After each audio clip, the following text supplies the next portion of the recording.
Hey everyone, good morning. It is December the 7th. We are just 18 days from Christmas. We are, do quick math, 15 days from Hanukkah, I believe. Is it less than that? When does Hanukkah start? Hanukkah starts December 14th. We're 7 days, we're just a week away from Hanukkah. 15 away from the end of Hanukkah. So anyway, happy holidays, everyone. Today we're going to catch you up on a little bit of cruise news. Right now I am currently on board the MSC Grandiosa on AJ's group birthday cruise. Hopefully we're having a great time. But first, let's catch up on the week in cruise news. Let's go.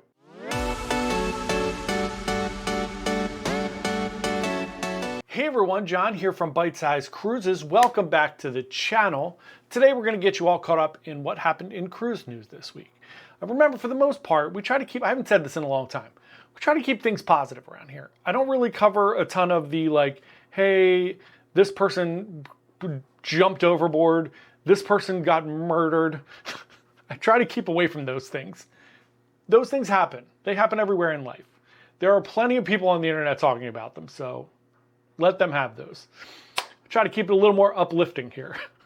So let's talk about, first up, Norwegian Jade and Norwegian Gem are both going to go into dry dock early next year. They're both going to get the Vibe Beach Club. The Vibe Beach Club continues to baffle my mind. People love the Vibe Beach Club.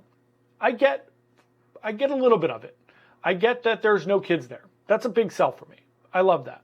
But there's no pool. It's just a sun deck. It's a little weird to me. But look, it is hugely popular. So much so that they're going back in time and retrofitting all these old ships with Vibe Beach Club because everyone loves it and it sells out on every cruise. The cabanas sell out. Everything sells out. So if you're not familiar with Vibe Beach Club, it is an adults-only sun deck.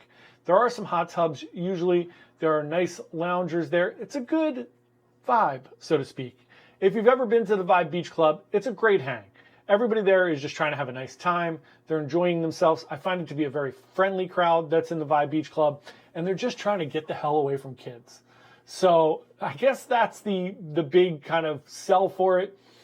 For me, I go the other direction where I'd prefer to be in the thermal suite on the newer ships, just because I don't want to be out in the sun all day.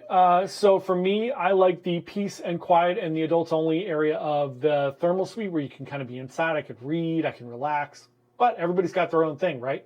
So if you enjoy sunlight and you enjoy being outside, you want to dip in the People Soup hot tubs, that's the big sell there. So Gem and Jade are both going to get those. Pearl and Jewel recently got them. Everybody's getting them. So that is awesome. Great. Next up, a little bit of Carnival Cruise Line news. Carnival has lost their damn mind on Wi-Fi. I don't know what's going on here. They are raising their prices on Wi-Fi devices and packages, and I don't really understand it. So the cheapest plan, which is the social plan, which is $25 a day if you purchase it on the ship. Obviously, if you buy things pre-cruise, you can save money on them. It's $20 a day if you buy it pre-cruise, just to give you a little information. So I don't really understand it. For that one, you really get nothing. For the value plan, it's $32 a day on the ship, $23 if you buy it ahead of time. It's also very expensive, and that's the value plan. That's basically like browsing. The premium plan is now $35 a day, $25 if you buy it pre-cruise. That's way up. These prices are way up. And the premium multi-device plan is now $90 a day. And you can't buy that on the ship. So you can only buy that ahead of time. So I don't get it. I don't know why in a time when Wi-Fi prices should be coming down, technology is getting better with Starlink and different things, those things should be coming down. Look, you're not going to be able to stop people soon from having Starlink. So I guess the cruise lines are just trying to cash in on this while they can. Sooner or later, everyone's going to be able to have Starlink on their phone. And they're not going to be able to control this. Unless they have blockers up and different things, which is crazy. But eventually, you're going to be able to use your phone everywhere. It's crazy that we can't. It's 2026. Almost. AI is taking over the world. We can't even use the internet. So, again, just another Another case of the cruise lines cashing in on something, taking advantage. Look, at some point, I keep hearing about people can't afford homes, people can't afford their groceries, the inflation's crazy, electrical prices are going through the roof, people can't afford to live and pay their bills, and yet cruise prices keep going up. I don't understand. The Wi-Fi keeps going up. Everything keeps going up, and people are paying it. Maybe this is why people don't have homes. Maybe we've all just decided that we're going to go on cruises and we're not going to live in homes. I mean, I live in an apartment. So maybe this is the problem. Maybe we just have cruise addictions. I don't know. I'm not judging anyone. Live your best life. So next bit of cruise news. Holland America has been named the best service cruise line for the 4th year in a row by Cruise Critic.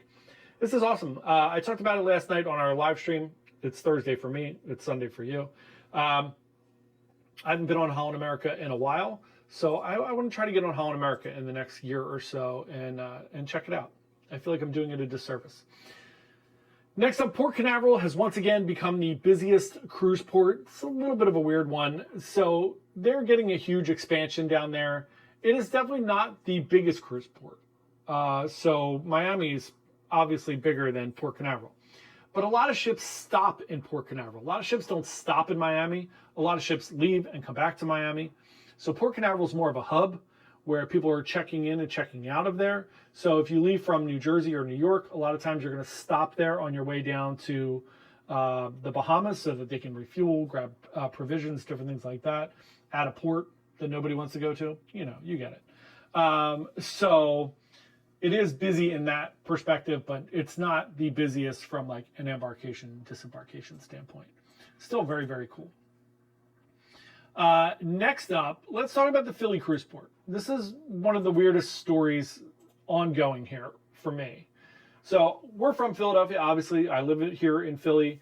And for the past however month, it's been probably a year since they announced we were going to be leaving from Philly. Cruises are selling in April. They've just broken ground this week. It's December. It's 4 months from cruises leaving. Never a dull moment here in Philadelphia. So it's a 15.5 acre site on Hog Island, which used to be the largest shipping port in the country, which is really, really interesting back in the early 1900s, around World War I times, which is very, very interesting. So they are moving forward with a 7-year deal with the Port of Philadelphia. Norwegian Cruise Line has committed to 7 years, which is fantastic. 41 ships are going to be here each year, starting on April 16th, hopefully. And they have exclusive use of the terminal through 2033. So that means that they are locked and loaded. No one else is coming in there unless there's some other deal that takes place or another terminal gets built somewhere. It's going to be situated again on Hog Island, close to the runways of the Philadelphia International Airport. This is great news if you're flying into Philly to take a cruise. You're probably going to be able to catch a shuttle from the airport right to the cruise port, which is fantastic. Very similar to like Fort Lauderdale, where it's very close to the cruise port. This is right next to the airport, which is very, very cool. Philport bought this space and acquired it from Energy Transfer in November for God knows how much money. And the new address is going to be 4 Atlantic Avenue. There you have it. That is the new Philly cruise port. We're very excited for it. The first cruise, hypothetically, is April 16th, if they get it done. We'll see. So next bit of cruise news is something that Matt from Royal Caribbean Blog brought up that I've seen in very small doses, but I haven't really looked that much. So repricing your cruises on Royal Caribbean is getting more difficult. And I imagine this is going to become the norm in cruise life. And I have to tell you that I'm not totally against this. Right now, when you book a cruise, it is complete chaos. Most of the time, the cruise prices go up, for the most part, especially on Royal, Celebrity, those type of things. But there are variances. There are times where it drops a little bit and then it'll spike. If, you know, it's all supply and demand. So it's really crazy being a travel agent because we try to reprice cruises every week for everybody. That's a lot of work. Sometimes we have to call and do it. And if you call, I don't know if you've ever called a cruise line, but you're on the phone for a minimum 30 minutes. So every time you call. So if we're doing this for hundreds of reservations a week, this is hours and hours and hours of my life that I go in there and try to reprice cruises. And sometimes you can, sometimes you can't. But Royal Caribbean's making it a little more difficult. They are now launching sales that are new booking only. And I have to say, like, this is probably long-term a better idea, where it's just like everything else. If you book it, you're booked. And if the price drops, it's generally not going to. So again, we're encouraging people to not book and to wait, and then they might wind up, most times you're going to wind up missing out on going because you're not going to get the deal that you thought you were going to get. So, or you could buy a refundable fare. And if you buy a refundable fare, just like anything else, you can cancel and rebook. However, that refundable fare is going to cost you more money. Keep in mind, you can book a refundable fare, and then 6 months before your cruise, the price drops. You can cancel that, get all of your money back, and then book a non-refundable fare and take advantage of a huge deal. So there's going to be ways around this and interesting things, but I think most cruise lines are moving in this direction. Obviously, we still have Norwegian and MSC where you can cancel at any time up until final payment and you get your money back, which is very nice. However, I talked about it on the live stream last night. For every 100 cruises we book, about 18 of them gets canceled. That's a big cancellation rate. And it's for, sometimes people are just kicking the tires. And they're like, yeah, I might go on this cruise. I might not. So I'm a little bit torn on it. I enjoy, believe me, I reprice my cruises too.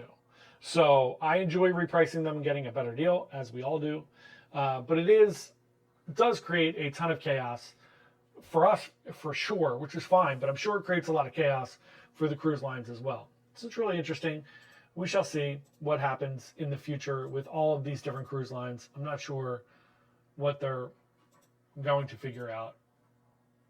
I don't know. We'll see what's going on. That is it for the cruise news for today. I hope you have a wonderful rest of your Sunday. Good luck to your football teams today.